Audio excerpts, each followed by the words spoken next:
Сәлем достар, каналыма қош келдіңіздер. Сіздермен бірге Айжан. Бүгін біз қызылша салатының 2 түрін жасайтын боламыз.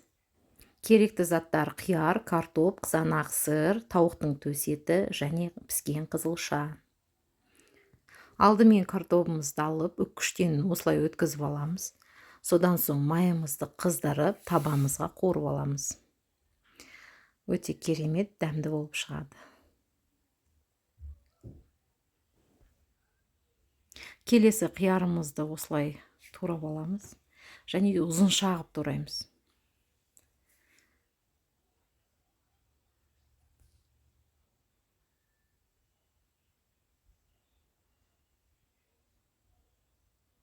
Содан кейін тауықтың төс етін алып тураймыз.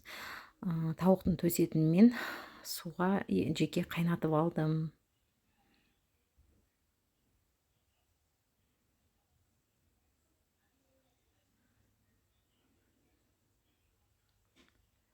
Ыдысымызға шетінен орналастыра берсек болады. Осылай орналастырдым. Содан соң сырымызды турадым. Сыр өздеріңіз білесіздер, қандай түрін алсаңыздар да.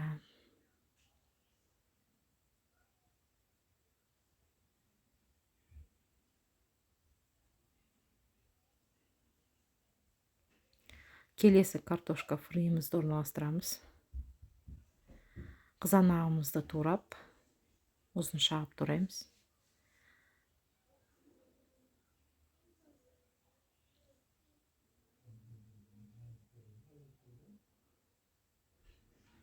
Осылай орналастырамыз. Ортасына қызылшамызды саламыз.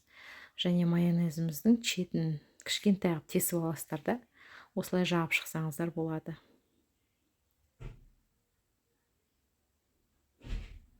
Өте әдемі шығады, және бетіне сарымсақты үккіштен өткізіп турап салсаңыздар болады.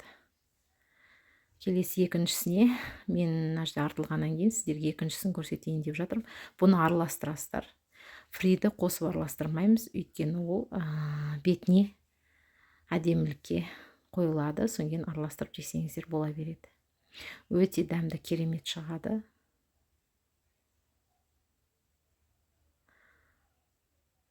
Аяқ астынан қонақ келгенде ұсына салсаңыздар өте керемет салады.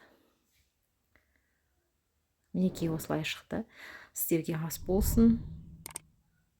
Каналыма жазылып, тіркеліп, лайк басып кетуді ұмытпаңыздар.